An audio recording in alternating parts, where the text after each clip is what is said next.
Bonjour, bienvenue sur ce nouveau webinaire proposé par la MGP, donc en live aujourd'hui, vendredi 19 juin à 13 h. Donc le thème qu'on va aborder aujourd'hui, c'est pourquoi se protéger des UV au quotidien, au travail comme à la maison. Donc, je suis Elisabeth Morezo et responsable du service prévention et promotion de la santé à la MGP. Un petit mot en avant-propos, c'est de vous parler de notre engagement dans la prévention santé, puisque nous sommes une équipe dédiée et on a aussi des actions sur le terrain, donc directement auprès des agents, donc dans les services de police, en préfecture et autres. Et pour l'année 2025, on a réalisé 79 actions de terrain avec un taux de satisfaction de 92% cette année. On a également des coachings en ligne, dont je vous parlerai un petit peu tout à l'heure, et une information santé accessible sur mgp.fr, sur la rubrique Conseil santé. Donc, justement, sur mgp.fr, voilà comment vous y accédez. Vous avez donc la rubrique dédiée et vous pouvez voir défiler différents articles de santé. Donc, c'est une production interne aussi, avec des spécialistes par ailleurs. Et sur votre espace adhérent, vous avez également un onglet sur la prévention qui vous permet d'accéder à plusieurs services. Vous voyez un petit peu le détail ici. Et par exemple, sur des coachings en ligne, que ce soit pour la nutrition, pour le sommeil, pour l'arrêt du tabac, on est avec notre partenaire Santé Claire. Donc, vous êtes dirigé via ce portail MGP directement sur le portail Santé Claire. Et là, vous accédez directement aux différents coachings. Je vais vous laisser maintenant en compagnie de Madame Benaxas, qui est présidente de l'association France Inso Cancer EPO. Donc, elle va dérouler, elle va vous expliquer exactement et faire un témoignage, c'est important. Et vous pouvez poser vos questions dans le chat et on regroupera toutes les questions à la fin de la présentation. À vous la parole et je vous dis à tout à l'heure. Merci beaucoup de me recevoir. J'espère que je ne vais pas décevoir par rapport à votre pourcentage excellent de taux de satisfaction sur vos interventions. Merci à MGP de pouvoir proposer ce webinaire parce que c'est un sujet qui est extrêmement important. Donc, on va voir ensemble pourquoi c'est devenu un problème de santé publique extrêmement lourd. Il faut vraiment que la population française se réveille sur ce risque que représentent les cancers de la peau qui explosent en France. Et la France est très, très, très en retard sur ce risque-là. Donc, merci de nous recevoir. Vous allez voir que cette présentation va vous servir tant dans votre sphère privée que également dans votre sphère professionnelle et également pour ceux qui seraient éventuellement avec des postes en extérieur, donc plus exposés aux UV. Donc, je m'appelle Pascal Benaxas, effectivement, je suis donc présidente de l'association, je suis une patiente touchée par les cancers de la peau et j'ai rejoint l'association. Donc, on va passer un peu moins d'1 heure ensemble. Je vais vous faire un petit topo rapide sur l'association, vers qui nous sommes. Pourquoi on parle de prévention? Pour comprendre cela, et on va s'intéresser à la peau, sans vous faire une présentation trop ardue, mais il faut quand même s'intéresser à la peau, voir qu'est-ce qui peut à un moment donné venir l'agresser. On verra qui est concerné le plus en termes de région, qui est concerné en termes de population, et après on verra quels sont les risques en rentrant un peu plus rapidement dans le sujet, que sont les deux cancers de la peau qu'on voit le plus souvent, avec le mélanome et le carcinome, et après on verra ensemble comment vivre sous les UV et quels sont les nouveaux parcours de soins aujourd'hui. Donc, je vais ici, excusez pas taper. Voilà. Donc, l'association a été créée en 2009. On a un point d'honneur aujourd'hui, c'est d'être l'intermédiaire et vraiment être au centre en fait de tout l'environnement des cancers de la peau. C'est-à-dire que ça nous permet de travailler avec les patients, d'avoir les remontées patients, avec les médecins, avec les centres hospitaliers, avec les caisses, avec les sociétés savantes et autres, et avec l'Institut national du cancer auquel on est rattaché. L'association est également rattachée à Global Skin, ce sont tous les rassemblements internationaux sur le sujet, ce qui nous permet de voir ce qui est testé un petit peu à droite à gauche, et essayer des choses en France. Et on a donc trois missions majeures que sont la prévention en tout genre, tout public, comme nous faisons aujourd'hui. On a également une chaîne TV sur YouTube qui s'appelle Cancer et Peau TV. On a tous les réseaux sociaux parce que c'est incontournable aujourd'hui pour être présent et pouvoir toucher à un moment donné différents types de personnes. On fait du soutien de patients jusqu'à la fin de vie et on contribue également à lever des fonds pour la recherche. Et on a une dernière mission qui est donc la mission de veille, qui nous permet de regarder un petit peu les dérives parfois qu'ils peuvent avoir, que ce soit sur les réseaux sociaux, en termes de communication, et ce qui nous permet de rectifier le tir et autres. Donc, on va s'intéresser, comme je vous disais, donc à la peau. Pourquoi c'est un sujet, comme je vous le disais, aujourd'hui, c'est la panique générale sur le plan santé publique parce que les cancers de la peau, pour le cancer le plus agressif qui est le mélanome, ça représente aujourd'hui la première cause de décès des 20-40 ans. Et pour les 18-25 ans, ça devient dans la deuxième cause de cancer des 18-25 ans, ce qui est complètement ahurissant de se dire que peut-être potentiellement le match est terminé ou très engagé sur les pronostics vitaux parce qu'on n'a pas compris qu'il fallait correctement se protéger en fait des UV. Donc, on savait déjà que pour le cancer le plus agressif, que le mélanome, c'était le cancer numéro 1 en termes de positionnement sur sa capacité à métastaser. Pour vous donner une petite idée, tout le monde aujourd'hui connaît la prévention sur le cancer du sein. Et aujourd'hui, dans l'évolution du nombre de nouveaux cas de cancer du sein, c'est à peu près 1,3% de nouveaux cas chaque année. Pour le cancer de la peau, et dont le plus agressif qui est le mélanome, c'est une évolution de 14%. Et pourtant, on est face à une population qui est toujours pas, qui se sent pas concernée parce qu'en fait, il part du postulat que la peau, ça peut pas être grave, ça peut pas nous coller dos au mur avec un diagnostic extrêmement lourd. Or, c'est un cancer qui est ultra agressif. Il est classé numéro 1 s'il est pris en charge tardivement. Mais c'est à la fois très agressif et en même temps, on verra ensemble durant la présentation, extrêmement facile de s'en prémunir et de se protéger si en fait on le diagnostique précocement. Et on a l'autre cancer qui est le carcinome, qui est le plus courant, on verra également, mais qui nous inquiète parce qu'en fait, il touche de plus en plus de jeunes générations. Et donc aujourd'hui, j'espère corriger la dernière phrase que vous voyez, donc à réduire en fait cette méconnaissance du risque sur ce cancer-là. Il faut savoir que la France est classée dans la dernière position du pays extrêmement en retard sur la compréhension de ce risque. Alors, on va s'intéresser à la peau, comme je vous le disais. La peau, en fait, c'est notre plus grand organe. Si on voulait jouer les serial killers, je suis dans votre environnement en police, mais si on devait la découper et qu'on la pose sur le sol, ça fait à peu près 2 mètres carrés. Donc, c'est notre plus grand organe. Vous vous souvenez de vos cours de biologie, on sait que sur tous nos organes, il y a des renouvellements cellulaires, mais du fait que ce soit la peau soit notre plus grand organe, c'est sur la peau qu'il y aura le plus grand nombre de renouvellements cellulaires. Et pour comprendre pourquoi c'est problématique, le cancer de la peau, il faut juste comprendre cela, c'est que vous vous rappelez quand dans vos cours de biologie ou SVT, selon les tranches d'âge, quand une cellule meurt, donc elle va remonter à la surface de la peau, mais avant de mourir, elle doit copier parfaitement votre patrimoine génétique dans la nouvelle cellule. Et donc ça, c'est pour tous les organes. Mais comme la peau, c'est le plus grand organe, c'est donc bien sur la peau qu'il y aura le plus grand nombre de renouvellements. Et cette phase-là, il doit se passer absolument aucune agression. Et si cette phase-là est perturbée, vous aurez certes une nouvelle cellule, mais elle ne sera pas la copie conforme de votre cellule initiale. Donc, elle n'aura pas réussi à copier votre ADN complètement. Alors, ce n'est pas très grave d'avoir quelques cellules mutées, mais au bout d'un moment, quand vous avez beaucoup de cellules mutées, votre organisme, en fait, le système immunitaire ne vous reconnaît pas. Et du coup, vous devenez un potentiel candidat pour développer un cancer. Donc, on voit bien, effectivement, les cellules mortes, elles remontent à la surface. Donc, tous les jours, vous perdez à peu près 6 grammes de cellules mortes. C'est ce qu'on voit quand on enlève un vêtement sombre, c'est les petites particules blanches. Donc, ce sont tous les peaux mortes, en fait, qui remontent. Et notre épiderme, en fait, il est changé en moins d'un mois, chaque fois, donc ça se renouvelle sans arrêt, sans arrêt. Donc, il faut vraiment trouver le système pour ne pas agresser, en fait, la peau. Et on va voir ensemble qu'est-ce qui peut venir donc agresser la peau. Ça va être donc les rayons ultraviolets, donc que l'on va voir juste après. Donc on a 2 types de rayonnement ultraviolet. On a les rayons ultraviolets B. Donc B, c'est facile en moyen mémotechnique, ce sont ceux qui brûlent, ceux qui donnent les coups de soleil. Comme on peut voir en bas de la diapo. J'ai battu ma flèche, voilà. On les voit ici, donc c'est vraiment les coups de soleil. On part du postulat aujourd'hui que si on a eu 5 coups de soleil, on augmente son risque de manière considérable de développer à l'âge adulte un cancer de la peau. Parce qu'en dessous, les cellules, elles sont abîmées, elles sont bousillées. On dit que les UV, c'est les bousilleurs d'ADN, mais elles sont abîmées. Et donc, il faudrait être attentif si on sait qu'on a pris des coups de soleil donc, durant l'enfance, l'adolescence ou dans sa vie de jeune adulte, pour se dire peut-être sur cette zone-là, il faudra que je regarde parce que potentiellement, je peux développer un cancer de la peau. Il faut savoir que les UV, en termes de cause, c'est la cause, dans 80 à 85% des cas, c'est ce qui provoque les cancers de la peau. Et on attribue à peu près à 15-20% pour la partie génétique. Donc, plus on va être exposé aux UV, plus on va en fait fragiliser sa peau et développer des cancers donc après plus tard.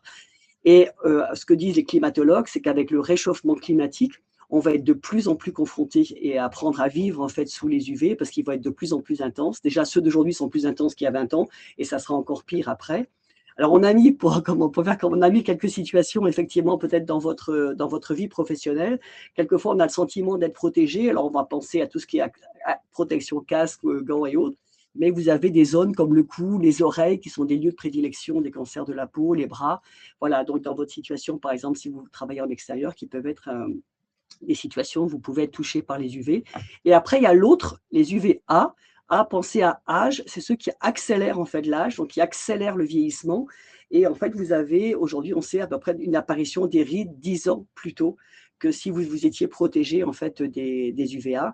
Et c'est un point important également de s'en protéger parce que on sait que là, on a une espérance de vie qui augmente. Et il va falloir qu'on bichonne un peu notre peau pour la préserver et qu'on n'ait pas des fibres en fait de la peau qui s'abîment et qui cassent. Donc, il faut se protéger et des UVA et des UVB. Ils sont bien responsables des cancers de la peau. Alors, qui est concerné, comme on voulait le voir tout à l'heure? Le top 3 en podium des régions les plus concernées. En 1, on a la Bretagne, loin devant tout le monde. La numéro 2, c'est la Normandie. La numéro 3, donc c'est le Pays de Loire. Je suis bretonne d'origine, donc j'ai une patiente qui a été touchée par les cancers de la peau. Et en fait, c'est là où on voit la problématique de compréhension de ce cancer-là. C'est-à-dire que sur ces régions-là, vous n'auriez peut-être pas forcément pensé à cela. D'ailleurs, je pense, vous m'auriez peut-être dit le Sud ou quelque chose comme ça.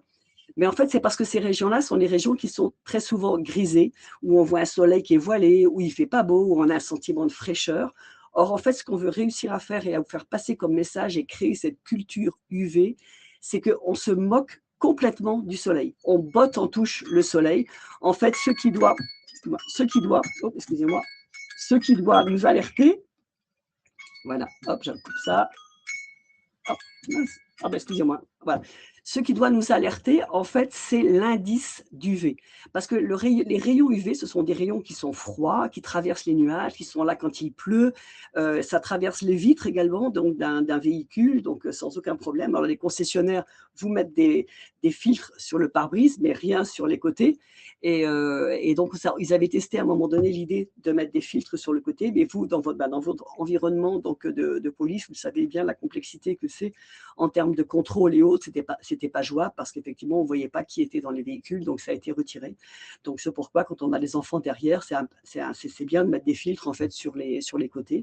Donc, vraiment, ces 3 régions-là sont numéro 1 parce qu'en fait, ils ne pensent pas se protéger, parce que depuis qu'on est gamin, on a toujours eu le même message de dire protégez-vous du soleil, protégez-vous du soleil.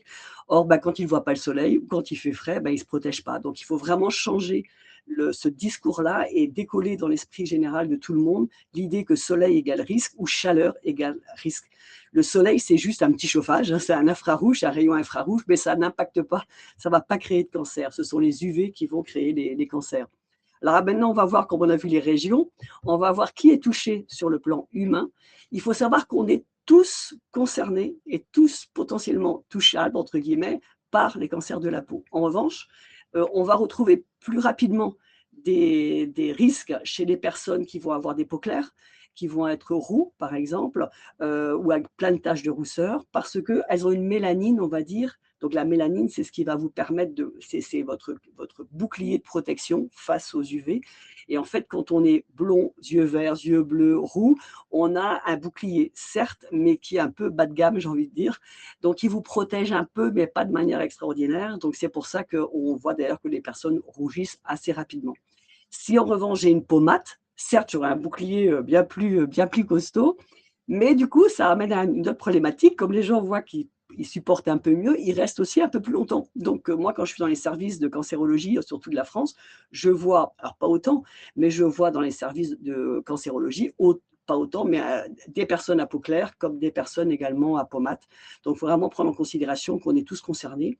Il faut savoir si on fait partie d'une population à risque, donc si, comme on a dit, on a un phototype clair, mais également si on a 11 grains de beauté sur le bras, sur l'avant-bras, c'est le résultat en fait d'une d'expression, on va dire, d'une protection face aux UV qui n'est pas extraordinaire. Avant, on disait 50 grammes de beauté sur tout le corps, mais on s'est rendu compte que les gens commençaient à compter et puis ils s'arrêtaient. Donc aujourd'hui, on sait que c'est 11 grammes de beauté sur le bras, l'avant-bras, ça montre que vous n'êtes pas extrêmement performant dans l'idée de vous protéger quand vous sortez en extérieur. Donc ça, c'est un point qui est important. Les personnes qui ont des antécédents familiaux de cancer de la peau, comme c'est le cancer qui est le plus impliqué avec votre système immunitaire, c'est important, si vous avez été touché par un cancer de la peau, de prévenir votre cercle proche, donc parents, frères, sœurs, enfants. Voilà, donc pour qu'ils soient attentifs en fait par rapport à cela. Comme je disais tout à l'heure, il y a 20% donc sur la génétique. Et ensuite, on va trouver d'autres types de populations. Donc, les personnes qui utilisent les UV artificiels, il faut savoir qu'il y a une pétition actuellement donc à l'Assemblée nationale. Donc, je vous encourage, vous la verrez sur notre site internet, à signer. En fait, dans 41 États, en dehors de notre hexagone, c'est interdit depuis presque 15 ans. Parce qu'en fait, on a découvert, donc, suite à des multiples études, que si des personnes jeunes, avant 30 ans, faisaient des UV artificiels, ça augmente de 69% le risque de développer un mélanome, qui est le cancer le plus agressif de la peau.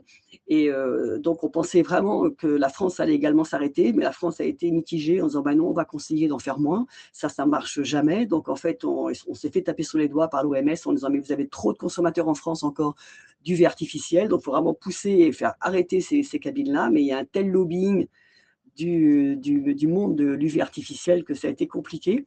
Et la seule chose qu'ils ont réussi à faire, c'est l'interdiction de publicité. Donc ça, c'est bien. Et que chaque personne qui vient dans un salon, elle soit avertie de ce risque-là si elle a moins de 30 ans. Et en fait, on note que c'est rarement fait. Donc là, on est en train de remettre une pétition pour demander vraiment l'arrêt en France. Et pour les personnes également qui aiment bien mettre du vernis ou du vernis semi-permanent, là c'est pareil, on fait appel donc aux petites machines donc avec les lampes qu'on va mettre, qui va nous permettre de faire sécher en fait notre manucure semi-permanente. Alors quelquefois c'est fait en salon, quelquefois les gens achètent eux-mêmes sur des plateformes à l'étranger, en Chine, des machines qui sont absolument pas contrôlées. Et en fait, le risque, c'est d'avoir des mélanomes sur les extrémités, sur les ongles. C'est pas forcément que c'est plus grave d'avoir un mélanome sur l'ongle que sur le bras, mais c'est le positionnement qui est extrêmement complexe.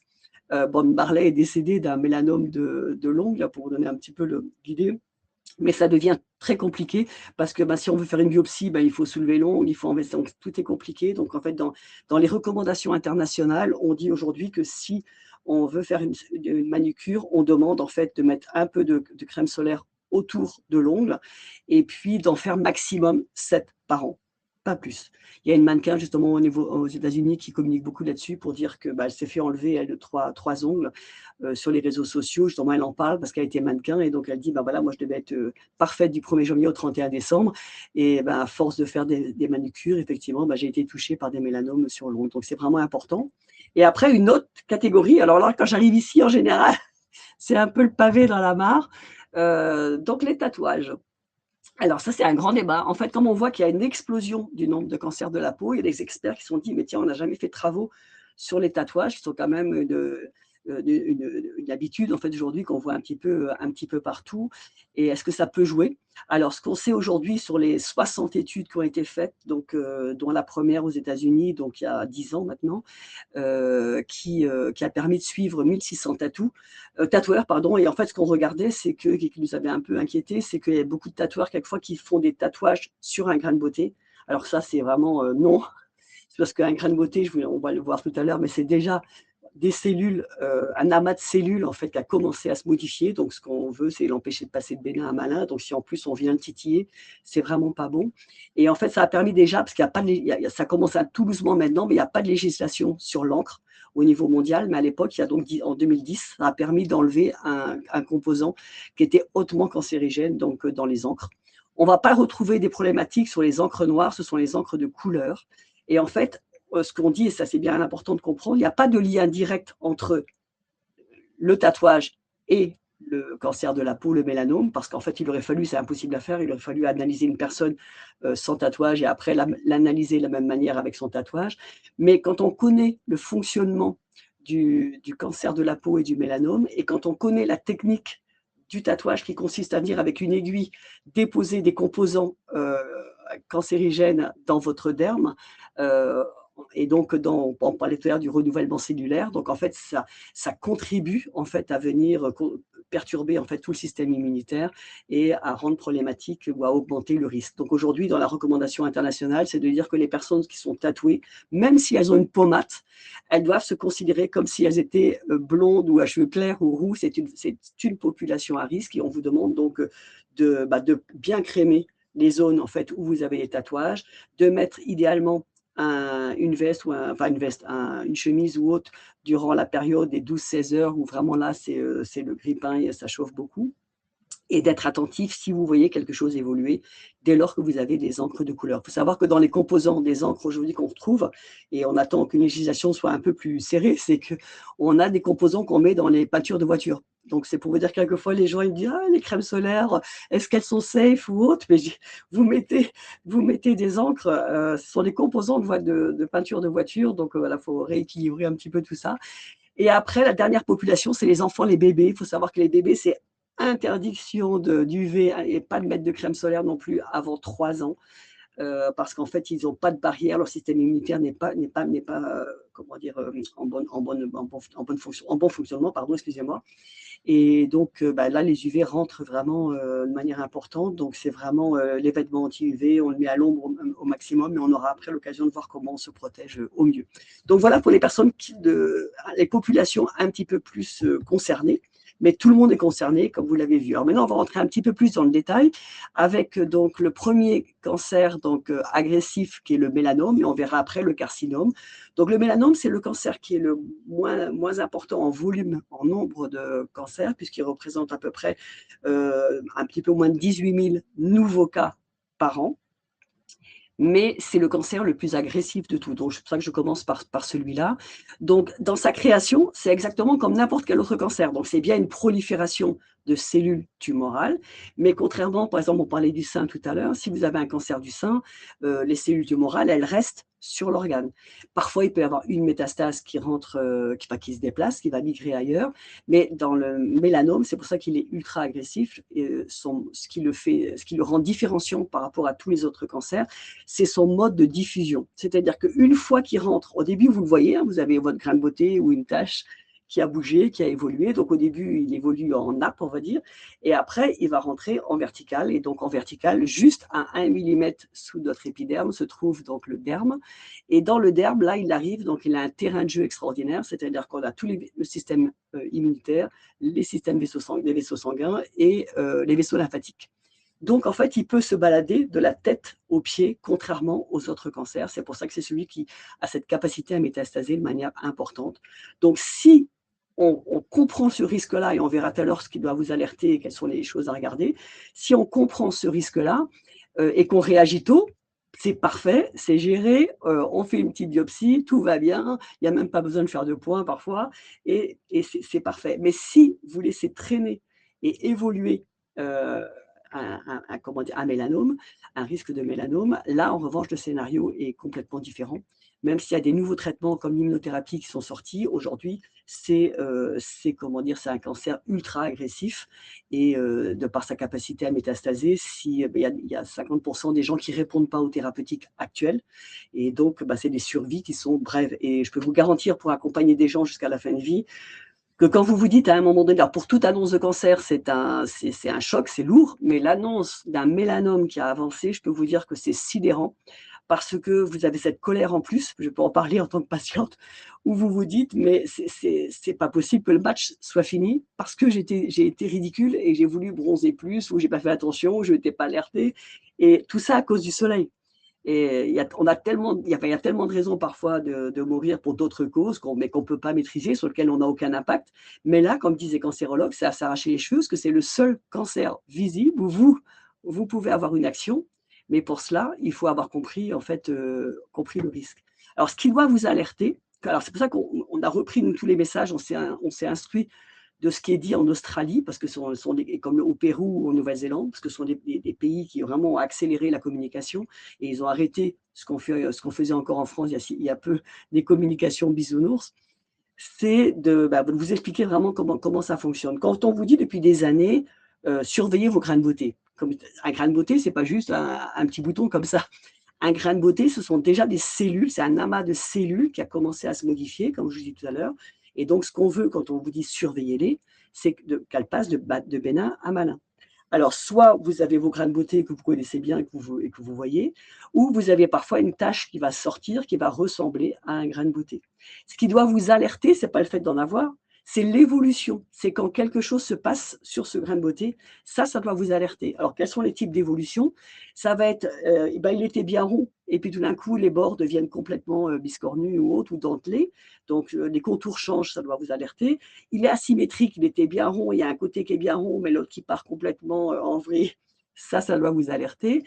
Les bords, donc on a dit, les couleurs. Donc en fait, il était brun clair, et donc il passe à brun foncé. Donc ça doit vous alerter, c'est que quelque chose se passe. Ou alors il devient multicolore, il était brun, il y a un point rouge qui vient dedans, il y a un point noir, donc voilà, ou un point blanc même, donc ça doit vous alerter. Donc c'est des modifications de la couleur en solitaire, en foncé ou en multicolore.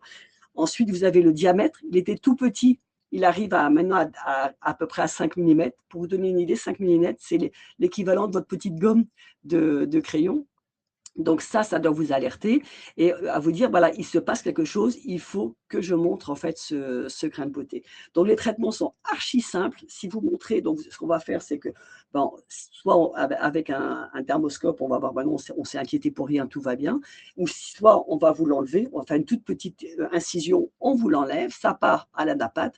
Vous avez différentes solutions, ben non, tout va bien, ça a été pris à temps, et puis c'est fini. Ou alors, bah oui, effectivement, ça a l'air d'être quelque chose. Donc, à ce moment-là, vous avez une reprise d'incision. Donc, en fait, on va reprendre un peu plus large pour repartir sur des tissus sains, et c'est fini. Donc, c'est archi simple de gérer quand on a compris ce qu'on doit regarder.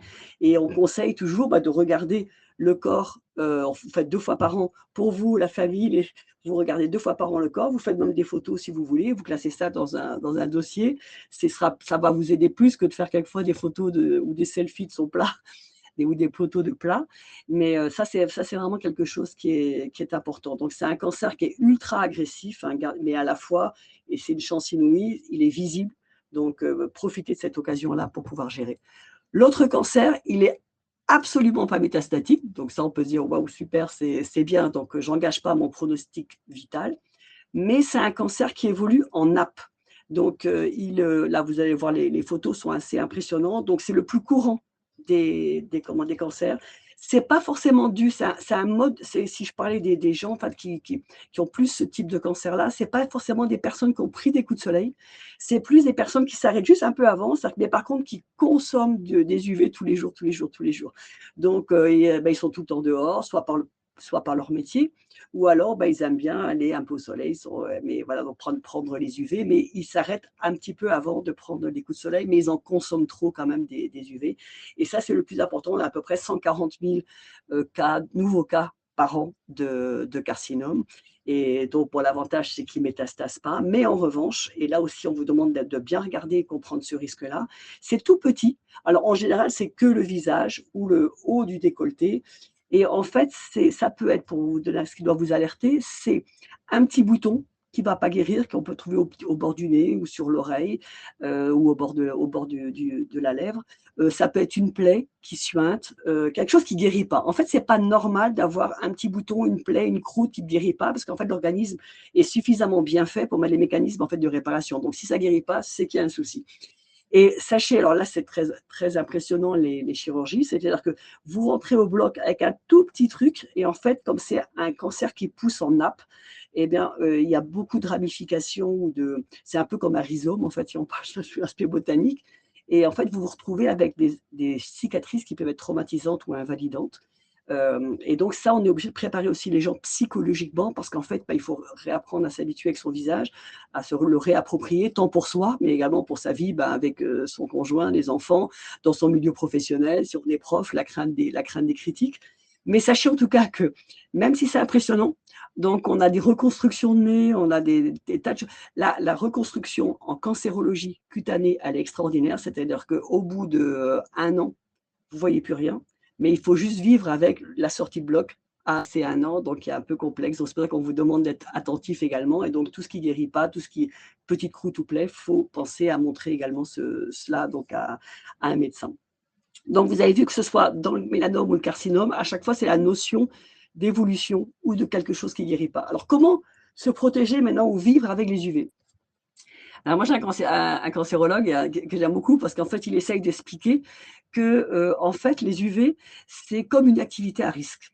Et c'est pas grave, c'est très bien de faire des activités à risque, type deltaplane, je sais pas moi, enfin, n'importe quelle activité à risque. Mais quand on fait une activité à risque, on a des accessoires type bah, gants, des casques, choses comme ça. Donc en fait, vivre sous les UV aujourd'hui, il dit voilà, il faut, si on a réussi à comprendre que c'est une activité à risque, qu'on doit regarder l'indice UV, on va voir tout à l'heure, on a des choses très simples pour regarder l'indice UV, et dès lors qu'on est en situation un peu à risque, bah, on se protège.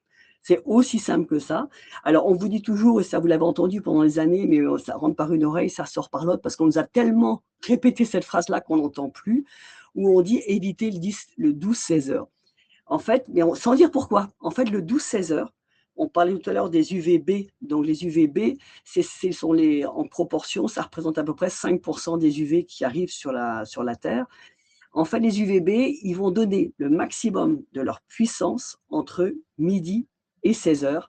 Et les UVB, ce sont ceux qui brûlent. Donc, c'est vraiment le côté grippin. Donc là, ça sert absolument à rien. Vous n'allez pas avoir même si vous voulez vous faites un focus et vous rêvez d'avoir un beau bronzage, jamais vous aurez un beau bronzage si vous restez dans ce créneau-là parce que ça grille. C'est pas ce qui va vous donner à teint aller.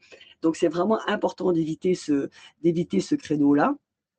Et donc, parce que justement, ben, vaut mieux se prendre un mojito sous une paillote avant ou après, ou rester finir de déjeuner. Mais il vaut mieux faire un petit break pour le corps et se mettre à l'ombre. Ça sera bien plus bénéfique, en fait, pour l'organe, pour le corps. Et ensuite, dans les autres tenues vestimentaires, parce qu'il n'y a pas que de la crème solaire, hein, vous avez les lunettes. Ça, c'est important parce qu'on voit les ophtalmos, ils nous disent, ben, tout le monde est en train de faire le business des ophtalmos. C'est une augmentation des cataractes. C'est-à-dire que c'est important par rapport à la réverbération. Quand on est sur une surface claire, quand on est en bord de mer, vous avez les UV descendants, mais vous avez aussi les UV en réverbération par rapport aux surfaces claires, par rapport à la mer, par rapport au sable.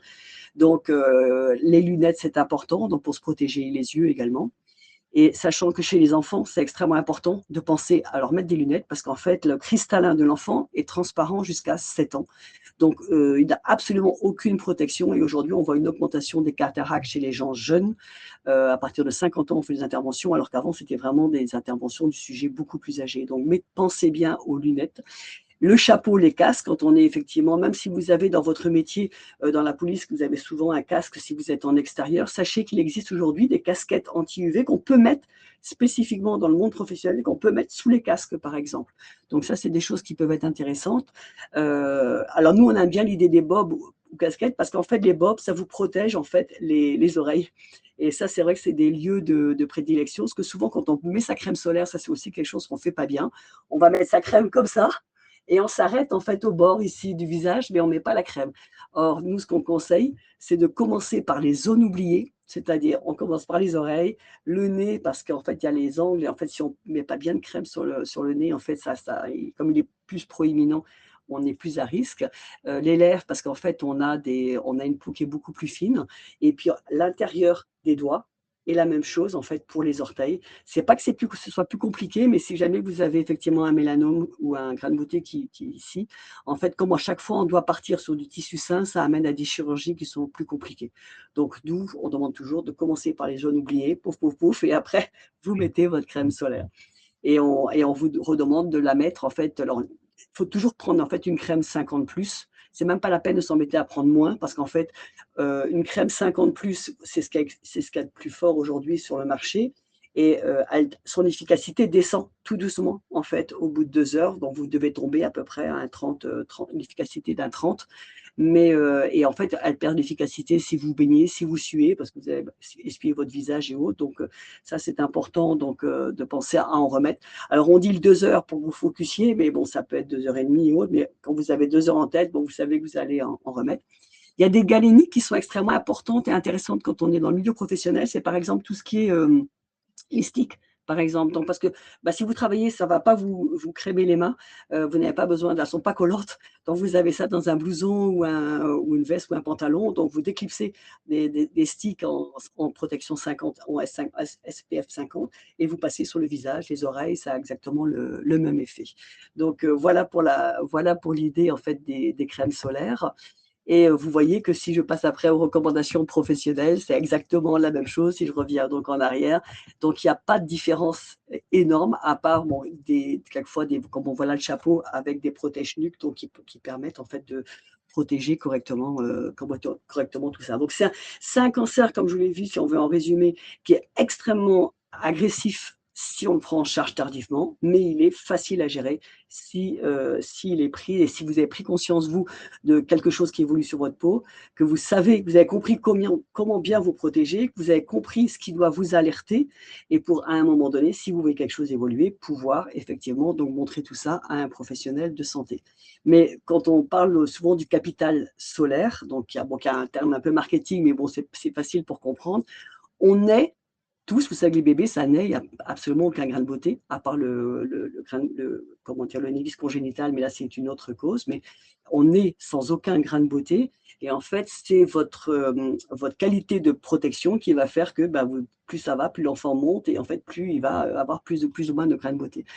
Un enfant qui est mal protégé de 0 à 20 ans aura consommé 50% de son capital solaire. C'est énorme, c'est parce qu'après, à 20 ans, il a toute sa vie à faire avec la moitié de ses capacités de protection. Et en fait, il faut avoir l'idée que bronzer, ce n'est pas une activité naturelle, c'est une réaction du corps à une agression donc, de ces cellules, parce qu'en fait, elles sont agressées. Donc, il va faire monter sa mélanine, qui nous donne un teint à lait, donc qui nous satisfait, nous, mais ce n'est pas une action naturelle. Donc, à chaque fois que votre corps a besoin de mettre en place les mécanismes de réparation parce qu'il se sent agressé, parce qu'il a des UV, il va consommer dans le capital solaire. Donc, si vous l'aidez, vous, en mettant de la crème, en mettant un chapeau, en mettant des lunettes, il va prendre un petit peu de son capital solaire, mais il n'en aura pas besoin des consommations importantes. Donc, c'est pour ça que savoir bien comprendre les UV, c'est aussi maîtriser son capital solaire et pas être gêné dans les années à venir.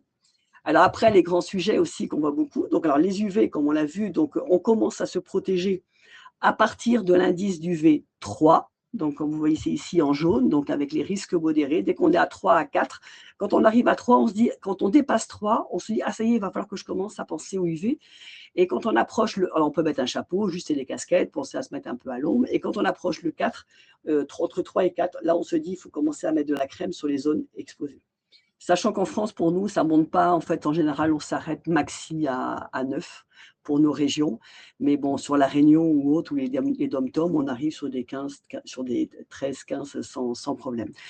Ce qui est extrêmement simple, en fait, alors peu importe qu'il fasse gris, qu'il pleuve, comme vous avez vu, ça n'a aucun impact, hein, les UV. On se moque du soleil. Vous avez sur vos téléphones, que ce soit un Android, que ce soit un iPhone, sur les iPhones, vous trouvez facilement. Sur l'Android, vous pouvez aller chercher l'application.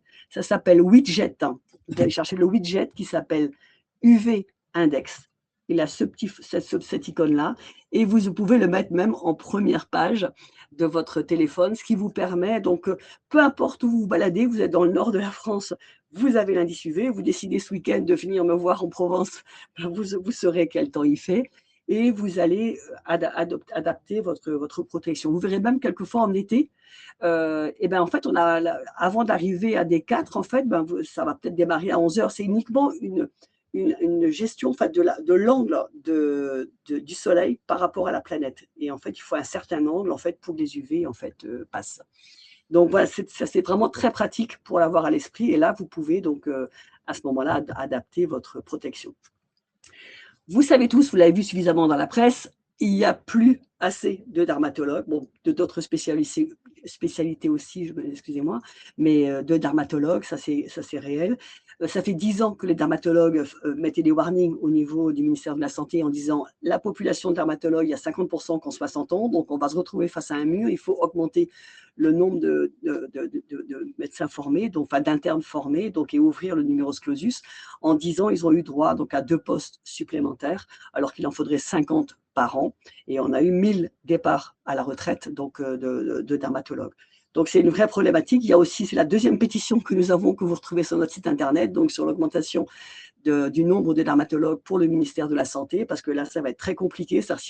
Et c'est pour ça que nous, on a une mission actuellement Europe, mais c'est de faire bouger la France et réveiller la France sur ce risque-là, parce que en fait, le fait de se retrouver dans une situation où la France n'a pas encore compris ce risque-là, on ne sait pas bien se protéger, on ne sait pas bien s'observer, et en plus, on a la problématique, c'est que les spécialistes qui prennent en charge ces pathologies-là, on est en perte de vitesse. Donc, il va falloir vraiment qu'on soit acteur. C'est souvent un mot qu'on utilise un peu bateau quand on parle de la santé, mais là, s'il y a vraiment un thème où on doit être acteur de sa santé, c'est bien celui-là. Alors, fort de ça, il y a pas mal de choses qui ont été mises en place, donc il faut les connaître. Si vous avez une évolution que vous avez vue, soit par rapport au risque mélanome, soit par rapport au risque carcinome, la chose que vous avez à faire, c'est que vous allez voir votre médecin généraliste. Aujourd'hui, avec la téléexpertise, on a la possibilité en fait d'avoir un diagnostic d'un expert, donc d'un dermatologue. Selon les régions, ça va de 3 heures à maxi 48 heures. Un dermatologue aura répondu au médecin généraliste. Et le médecin généraliste, il a juste 2 choses à faire. Il fait minimum 2 photos, une de près et une de loin pour avoir la proportion. Il l'envoie sur la plateforme de téléexpertise. C'est souvent les plateformes type Omnidoc. Et là, donc ça arrive chez les dermatos. Il y a 3 types de réponses. Bah, soit tu t'es inquiété pour rien, tout va bien, ils vont dire à leur médecin. Soit, eh ben, effectivement, il y a un petit truc, mais on a le temps d'agir et on va voir. Ou soit, effectivement, bah, tu as eu raison, on n'aime pas trop, c'est pas beau, adresse-nous le patient. Mais le fait de passer par ce parcours-là, vous avez un adressage qui est très simple et vous êtes vu entre 4 jours à 15 jours. Donc ça, il faut le savoir parce que dans les maladies de peau, dans l'univers de la dermatologie, c'est la seule pathologie qui potentiellement peut engager le pronostic vital, donc vous êtes prioritaire. Mais il ne faut surtout pas appeler de vous-même un dermato, parce qu'en fait, vous pouvez plus, ils sont engorgés et phagocytés par un nombre considérable d'appels. Or, ils ne peuvent plus prendre les gens en première ligne, ils sont plus assez nombreux. Aujourd'hui, ils sont 3 dermatologues pour 100 000 habitants, c'est impossible à gérer. Même en étant sur homme ou sur femme, c'est impossible à gérer. Donc, voilà la méthodologie. Il y a une autre façon également donc d'avoir une réponse, c'est en allant voir son pharmacien, que vous pouvez voir. Si celui-ci est équipé, mais attention, parce que du coup, il y a également, comme la nature a horreur du vide, il y a beaucoup de startups et d'entreprises qui sortent des tas d'outils et autres, mais qui ne sont pas certifiés. Donc, si vous avez des pharmacies équipées de dispositifs, il faut juste leur demander est-ce que votre dispositif est certifié CE, vous voyez, donc pour le côté européen, et 2B. 2B, ça garantit qu'il a été contrôlé, l'outil, qu'il a un certain niveau de preuve par rapport à l'utilisation des dispositifs, de l'IA et autres. Et donc, si le pharmacien n'a pas ce label-là, ce n'est pas la peine d'utiliser, vous allez voir votre médecin généraliste. Il faut savoir qu'une infirmière également a la possibilité de le faire, ou un kiné. Donc, c'est pareil, il fait la photo, il l'envoie sur les plateformes de téléexpertise et vous avez la réponse donc rapidement. Et si jamais vous avez un souci, vous nous contactez sur le site internet et où vous avez notre adresse et on vous trouvera un rendez-vous dans la semaine sans aucun souci. Donc, comme en résumé, on va le dire, c'est le seul cancer visible, donc c'est une chance. Donc, on a fait cette campagne-là pour les jeunes, toujours pas captés, UV égale cancer, pour réveiller cette population de jeunes. Moi, je peux vous dire que j'accompagne beaucoup de jeunes jusqu'à la fin de vie et c'est terrifiant de se dire, et pour avoir vécu moi aussi, cette colère terrifiante de se dire que potentiellement, on peut se dire que on va décéder, on va mourir parce que c'est un cancer qui tue s'il est pris en charge tardivement. Et tout ça à cause du soleil, parce qu'on n'avait pas compris que c'était des UV qu'il fallait se protéger. Donc, tout ce qui bouge doit vous alerter. Et s'il y a quelque chose, c'est son médecin généraliste qui est vraiment au centre. Donc, ne laissez pas, je peux vous garantir, une tache ou un grain de beauté gâcher votre vie. On est là pour vous aider. Et en tout cas, je vous remercie vivement donc, de votre attention et je réponds à votre question avec grand plaisir. Mais merci, quel exposé est très, très clair. On a eu plusieurs questions, donc je vais prendre dans l'ordre d'apparition, mais peut-être qu'au fil du temps, de l'exposé, il y a eu des réponses. Je vous dis ça. Mon dermato m'a dit que je souffrais de lucite. Que dois-je faire pour me protéger? Le moindre rayon de soleil sur les bras me procure des sensations de brûlure, grattage, forte douleur. Que faire pour Bon, éviter le dermato a dit quoi? Je n'ai pas entendu. que je souffrais de lucite? Ah oui, lucide, voilà, donc ça c'est effectivement, donc ça c'est beaucoup d'exposition avant en fait où on ne s'est pas protégé et en fait votre peau elle devient réactive, elle supporte plus. En fait, ça fait un peu partie, c'est comme les personnes en fait aujourd'hui qui n'ont plus de capital solaire et dès lors qu'ils sont exposés en extérieur, c'est une catastrophe. Et c'est complexe. Moi, je vois dans certains services comment dire, de cancérologie, il y a des personnes âgées qui ont fait que ça, comme on voit quelquefois les gens sur le sud de la France ou Nice ou la Côte d'Azur. Et en fait, leur peau, elle se délite complètement. C'est-à-dire que vous ne pouvez même pas leur prendre le bras. La peau, donc elles sont dans les services de grands brûlés tellement ça pète les fibres, en fait, le fait de ne pas se protéger des peaux.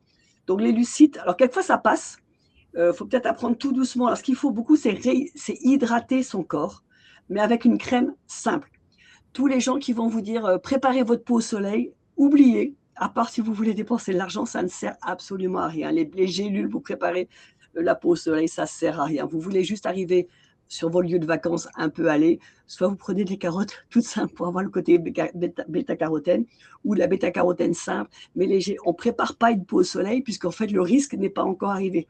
Donc, quand l'organisme, il réagit que quand il est agressé, donc ça ne sert absolument à rien. En revanche, c'est très, très bien d'hydrater sa peau. Et parfois, sur des lucides, on peut voir que ça calme au fil du temps. Ça va s'atténuer. Ma fille a eu ça à une période de sa vie, ma fille aînée. Et comme je disais qu'il y a 20% de génétique, hein, donc ma mère a été touchée, j'ai été touchée, ma fille a été touchée. Et parce que comme j'avais des cellules mutées, on avait tous des cellules mutées, après, quand vous faites des enfants, ils se retrouvent avec des cellules mutées également. Donc, ma fille s'est passée.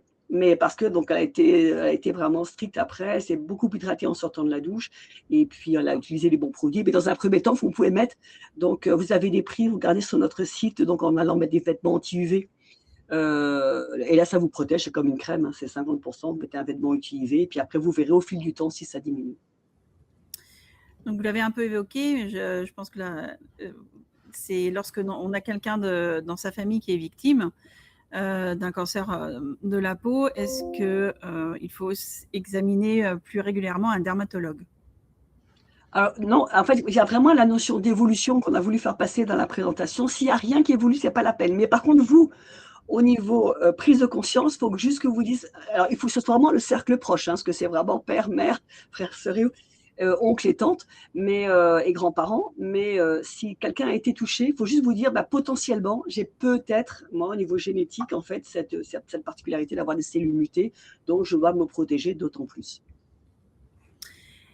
Quels signes doit-on regarder au niveau des ongles pour surveiller si on a un début de maladie, et les vernis incolores les protègent-ils? Non. Alors non pour le vernis, on va dire. Les vernis qu'on recommande quand les personnes qui ont eu des cancers, c'est la marque MEM, comme MEME en fait, hein. Donc voilà, donc ils sont absolument safe, mais ça protège rien en fait. Moi, il y a pas de vernis qui protège en fait les UV. Les UV, pour vous dire, surtout l'UVA qui est l'UV. Pour vous donner un peu une idée, l'UVB, c'est celui qui brûle, c'est vraiment le gris peint, mais il ne rentre pas profondément. C'est vraiment les gris. Mais l'UVA, qui lui pète les fibres, qui lui va accélérer le vieillissement, lui, il va rentrer profondément dans votre corps, et il rentre également profondément dans la mer. Bon, ils arrivent à aller jusqu'à 50 cm au fond de la mer. Donc, quand vous faites du snorkeling, quelquefois, vous n'avez pas mis de crème parce que vous dites, non, ça va, je vais faire du snorkeling pendant 1 heure. Vous avez le dos rouge, et ça traverse les vitres aussi. Donc, vous comprenez bien que ça traverse l'ongle sans aucun problème. Et ce qui doit vous alerter, c'est pas comme un grain de beauté, il va pas être, au début ça peut commencer, vous pouvez avoir un tout petit point effectivement noir, mais la particularité, c'est une ligne brune qui traverse l'ongle dans le sens de la verticalité. Très bien. Est-ce qu'il existe des applications pour dépister ou suivre les grains de beauté? Alors, la meilleure application, parce que là, vous allez voir que, comme je disais tout à l'heure, donc il y a un business qui se fait actuellement qui est assez lamentable sur la marchandisation en fait de la santé sur ce thème-là. Donc, il y a des tas de gens qui proposent des applis, vous prenez l'abonnement. Le meilleur, aujourd'hui, on a tous sur nos téléphones une qualité de photo qui est bonne. Quand on est un iPhone ou qu'on est un téléphone. Donc, comme je disais, soit vous montrez vos photos à votre médecin généraliste, soit vous lui envoyez, et lui, après, envoie les photos sur la plateforme de téléexpertise. Mais ça suffit, dépensez pas d'argent bêtement, parce qu'en fait, vous, quelquefois, vous allez vous dire, tiens, je vais faire une photo, ça dépend de la lumière, ça dépend de l'angle, il faut qu'elle soit de bonne qualité, et donc, vaut mieux voir ça avec un professionnel de santé, sachant que le professionnel de santé, on voit aujourd'hui, soit il utilise son téléphone, s'il veut juste aider la dermatologie. Or, il y a beaucoup aujourd'hui de praticiens qui vont utiliser l'outil des dermatologues, qui est le dermoscope. Donc, c'est comme les lunettes où on voit vraiment tous les fibres, on voit toutes les différentes couches. Et là, donc, il aura une qualité professionnelle de photo, et il va pouvoir l'envoyer donc sur la plateforme. Mais attention, il y a beaucoup de miroirs aux alouettes, donc par rapport au fait que vous pouvez acheter des tas de trucs, mais ça sert à rien. Est-ce que toutes les crèmes solaires se valent, ou y a-t-il de meilleures marques? Alors, alors, nous, on n'est pas là pour vendre des marques, bien évidemment, mais alors, on attire votre attention sur le fait que souvent on nous dit, bah, dans l'absolu, on pourrait prendre par exemple une crème SFP30 pour le printemps-automne, et puis l'été, c'est enfin, dès qu'il commence à faire chaud, dès que l'UV vraiment reste assez souvent sur 4, donc dès le mois de mai, passer aux 50, mais c'est bête d'ouvrir plusieurs tubes. Et nous, on veut vraiment mieux protéger, donc nous, on dit à tout le monde, c'est du 50, qu'il soit en stick ou qu'il soit en crème. On essaie d'éviter les brumes ou tout ce qui est brillant, parce qu'en fait, ça crée une réverbération, et donc vous avez une perte d'efficacité en fait de votre protection. Toutes les crèmes se valent pas toujours. Alors je vous donnerai, je vais vous donner, vous pourrez le donner en intranet. Donc vous avez Céline Couteau qui au niveau France et Europe, donc en fait fait le point chaque année de toutes les crèmes. Elle contrôle toutes les crèmes chaque année. Ce qu'il faut toujours, c'est valider que ce soit bien SFP50, ça protège bien, ça doit être marqué noir sur blanc, des UVA et des UVB. Donc ça, c'est la première chose. Après, dans l'idéal, nous on recommande comment dire, certaines où il y a marqué safe un petit peu en termes de composants, donc safe par rapport à la mer, par rapport aux coraux. Il faut faire attention de ne pas avoir des composants type réglisse. Alors ça paraît bête d'avoir de la réglisse dans les crèmes, parce qu'en fait, les crèmes, quand on met de la réglisse, ce sont des fournisseurs qui mettent de la réglisse, et pour en fait, quand ils passent les tests, ça permet de monter artificiellement l'efficacité. Mais donc en fait, nous on dit zéro. Quand vous voyez réglisse, vous achetez pas. Et puis ensuite, tout ce qui, il ne faut pas qu'il y ait de l'alcool idéalement dans le choix que vous allez faire, parce que l'alcool, en fait, c'est pas l'alcool et la crème ne font pas faire bon ménage, et on conseille en fait de pas le prendre. Et alors éviter, alors autant le bio ou les trucs maison, c'est parfait quand on est dans l'alimentaire ou autre, mais oubliez la crème bio, oubliez la crème maison quand on est comment dire dans la c'est pas juste de la cosmétique en fait, une crème solaire, c'est vraiment quelque chose qui est fait pour vous empêcher d'avoir un cancer. Donc on fait pas de crème bio, c'est à oublier impérativement. Et n'achetez pas, attention, sur internet, on a vu beaucoup de produits qui étaient soldés, par exemple type on va dire, bon, une marque, je veux dire, bon, je ne suis pas là pour citer les marques, mais type Aven, avec le logo Aven, avec les trucs. Et en fait, c'était des trucs chinois. Et en fait, c'était le packaging était à 100%, le packaging de la marque Aven, sauf que ce n'était pas un produit de protection solaire de la marque. C'était une catastrophe. Donc là, bon, eux, ils se sont arrangés entre-temps, ils ont porté plainte et autres. Mais c'est-à-dire que vous, consommateurs, ben, si vous l'avez utilisé, c'est compliqué. Également pour les enfants, là, je me suis battue il y a quelques temps, et puis finalement, je suis contente, c'est pas rentré en France. Ils avaient fait une crème pour enfants, donc Peppa Pig. Mais Peppa Pig, c'était pour séduire l'enfant et pour l'aider à mettre sa crème solaire. Et nous, on dit, mais la crème solaire, elle n'est pas faite pour séduire l'enfant.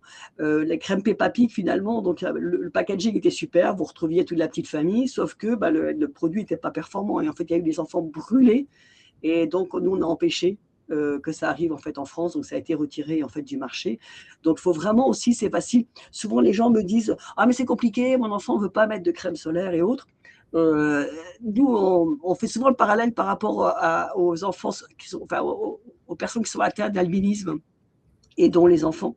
Et en fait, chez eux, on voit que c'est même pas un problème de se protéger les UV, parce que ils sont obligés de se protéger les UV parce qu'ils n'ont pas de mélanine. Mais c'est devenu aussi simple qu'un réflexe, que se brosser les dents, parce que c'est rentré dans les comportements. Et ça, si on arrive à faire ça avec les enfants, c'est facile. Et un enfant, moi j'ai des petits enfants, ils se protègent, enfin, ils sont capables de mettre eux-mêmes leur crème solaire. Ils commencent, c'est un peu le jeu, on commence par les autres, mais ils sont capables eux-mêmes de se mettre de la crème, et ça sans aucun problème. On continue sur les crèmes. Est-ce qu'elles sont réellement efficaces juste 6 mois après ouverture du tube? Et est-ce qu'une crème solaire qui dépasse 1 an d'avoir été ouverte, faut-il la jeter car elle n'est plus efficace? Ouais, alors 6 mois, ça peut coller. 6 mois, ça peut coller, parce qu'on va dire ça va démarrer du printemps à la fin de l'été. 6 mois, ça peut coller. Il faut savoir que dans les tests faits sur ces crèmes-là, je vois pour celles qui font le maximum de tests, en fait, elles sont traitées, ils les montent à 45 degrés dans des espèces c'est pas des chambres froides, mais c'est des chambres ultra chaudes, à 45 degrés pendant 4 mois, pour voir si justement il n'y a pas une perte en fait des principes actifs ou de l'efficacité. Et voilà, donc on ne dépasse pas, nous en général, on ne dépasse pas 6 mois, mais on n'utilise pas pour l'année d'après, ça ne sert à rien. Donc on conseille vraiment d'en mettre un petit peu plus, parce que ça aussi, on se rend compte qu'on en met moins dans la vraie vie que dans les laboratoires, parce que dans les laboratoires, bah, c'est testé effectivement sur des rats et en fait, bah, quand ils vont pas prendre le rat et le mettre bien comme ça, donc ouais, ils en mettent une couche et donc voilà, on conseille vraiment de mettre une bonne dose, en fait et en même temps, ça hydrate la peau, parce qu'il y a quand même un hydratant dedans, donc c'est pas mal. Et au-delà, enfin, en complément, quand c'est ouvert depuis plus d'un an, c'est que c'est carrément nocif, en fait. Les crèmes solaires, il y a quelque chose Nocif, qui se oui, passe. ça fonctionnera plus, en fait, c'est ça. Oui, mais c'est même mauvais pour la peau, en fait. Voilà, tout à fait, tout à fait. Et c'est pareil, on se bat aussi un petit peu parce qu'il y a des produits qui sont assez onéreux, donc tout ce qui touche à l'esthétique a joué là-dessus. Où aujourd'hui, on vous dit, bon, tiens, moi, vous payez un petit peu plus cher, mais vous avez une crème de jour avec une protection UV. Mais ça, c'est juste sur le papier, parce qu'en fait, oui, alors il y aura une protection UV. Donc, je suis une femme, je viens de finir ma douche, je vais me maquiller, je mets cette crème de jour, donc protection UV, je pars bosser, mais 2 heures après, il n'y a plus d'efficacité. Ou alors il faudrait qu'on remette au bureau et je remets ma crème et je remets ma crème. Ce sont deux modes de fonctionnement complètement différents entre la crème de jour et le produit, donc qui est presque un produit médical, le produit de cosmétologie. Sachez aussi que pour ceux qui font beaucoup de sport, qui est une population à risque également, parce qu'en fait, ben, souvent ils se protègent du visage, mais pas par exemple le mollet s'ils font du trail ou un truc comme ça, ou de la rando. Il existe, si vous êtes vraiment, vous faites beaucoup de sport, il existe un dispositif qui s'appelle un dispositif médical. Donc, c'est la crème solaire, c'est exactement pareil que les autres, sauf qu'elles ont une durée de vie plus importante. Elles sont faites pour les gens qui sont plus fragiles. Donc, ça vous couvre pratiquement 8 heures. Mais c'est donné, bon, vous pouvez demander quelquefois ce type de crème si vous avez une problématique particulière ou si vous faites une activité ou une compétition. Donc, ça vous permet de ne pas vous embêter à remettre et d'avoir cette protection donc, sur des 8 heures. Ça Continue s'appelle un sur les dispositif. Et celles qui contiennent des filtres minéraux, est-ce qu'elles sont plus efficaces ou meilleures pour la santé que les filtres chimiques?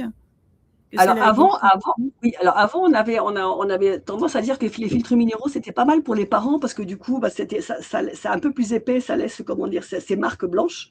Donc ça permettait pour les parents de voir effectivement, bah, jusqu'où où est-ce qu'ils mettaient correctement, comment dire, la crème. Mais on s'est rendu compte que comme elle était un peu plus difficile à mettre, bah, elle n'est pas toujours bien mise, où il y aura des zones où on ne l'aura pas correctement mis.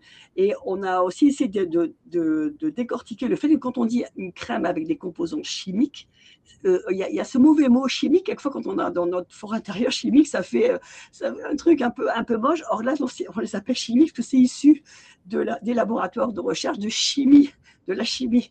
Mais ce n'est pas pour autant que c'est chimique. Et aujourd'hui, tout le monde concorde à dire qu'il est préférable d'utiliser des crèmes avec des composants issus de la chimie, donc chimiques, parce qu'en fait, ils sont plus aisés à mettre. Et donc, on a moins de risques en fait, de ne pas protéger une certaine zone. Moi, mon premier mélanome que j'ai eu, par exemple, je l'ai eu au bord du maillot, parce que souvent, quand on met sa crème solaire, on va s'arrêter juste à la lisière du maillot, et c'est pareil pour les hommes sur leur boxeur. Et on conseille aujourd'hui, quand on met une crème solaire, soit sur le soutien-gorge de maillot ou autre, ben, on ouvre votre culotte, vous levez, vous appliquez la crème, vous rebaissez le maillot, et là, vous aurez, et pareil pour les hommes, ils lèvent un peu leur boxer, ils mettent sur les jambes, et puis on aura une meilleure protection. La crème solaire se met-elle avant la crème de jour? Oui. Dans l'idéal, oui, mais dans les deux, ça marche. En fait, dans les deux, ça marche. Très bien. Je crois qu'on a fait l'ensemble des questions, puisque les autres questions, vous avez répondu lors de votre exposé oui, j'essaye de revoir, mais tout a été dit. Donc, sachez, voilà, si vous êtes selon votre âge, si vous êtes jeune ou si vous avez des enfants jeunes, donc sachez qu'aujourd'hui, c'est vraiment une problématique de santé publique. En fait, un problème de santé publique en France, les warnings se mettent au rouge en France en santé quand on est face, en fait, à une explosion d'une pathologie donnée. Et quand on a à côté de ça une population qui est toujours pas encore au fait de ce risque-là et qui ne sait pas comment bien se protéger, qui ne sait pas bien comment observer, qui ne connaît pas les nouveaux parcours de soins. Et là, on est dans cette situation aujourd'hui. Moi, j'ai travaillé tout le temps, j'ai fait 30 ans de vie en cardiologie, mais avant, j'ai eu l'occasion de faire la prévention dans le sida. Et j'ai l'impression de me retrouver comme à l'époque du sida, c'est-à-dire que ça part dans tous les sens. Il y a une explosion du nombre de nouveaux cas, mais on a toujours une population qui n'a toujours pas ouvert les yeux. Et en fait, aujourd'hui, il faut réussir à créer en France cette culture de l'UV, Donc, sachez qu'on se moque du soleil. C'est pas le soleil fait juste que vous éblouir, mais c'est pas le soleil qui nous inquiète, c'est l'indice UV. Et ça, vous pouvez le suivre sur vos téléphones, tous autant que vous êtes, et vous adaptez à ce moment-là. Et là, vous sortez vos crèmes. Et il y a donc des galéniques qui sont pas mal pour les hommes, parce que les hommes, en général, sont pas très fanatiques des crèmes. Donc, les sticks, ça peut plaire parfois. Et puis, les hommes, attention aussi, on voit une recrudescence parce que c'est la mode des cheveux ras ou tout carrément tondus. Et donc, la peau du crâne est extrêmement fine également. Et donc, on voit beaucoup chez les jeunes aujourd'hui, les 20-40 ans, de cancer de la peau sur le crâne. Et au-delà de la crème, effectivement, les vêtements protègent. Il n'y a pas besoin qu'ils soient spécifiquement anti-UV. Alors, vous avez une protection, c'est pareil, il y a des dosages. En fait, un vêtement en coton, comme j'ai aujourd'hui mon t-shirt, là, ça vous protège entre 5 à 10%.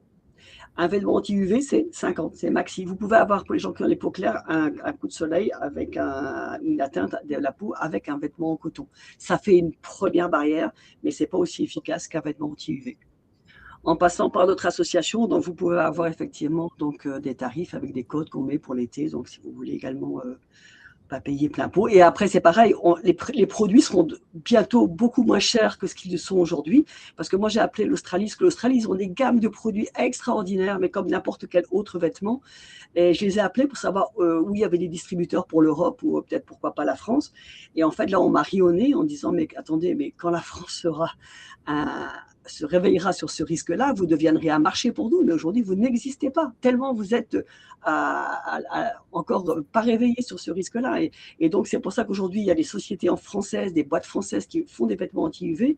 Les produits sont super, mais ils n'arrivent pas encore trop à baisser les prix parce qu'en fait, il n'y a pas encore assez de gens à l'utiliser. D'accord. Mais on y arrivera, mais on a besoin de vous. Merci beaucoup. Je remercie les personnes de bien vouloir répondre à l'enquête. Ça nous permet de savoir si ça vous a convenu, mais je vois que d'après les commentaires, c'est plutôt très positif.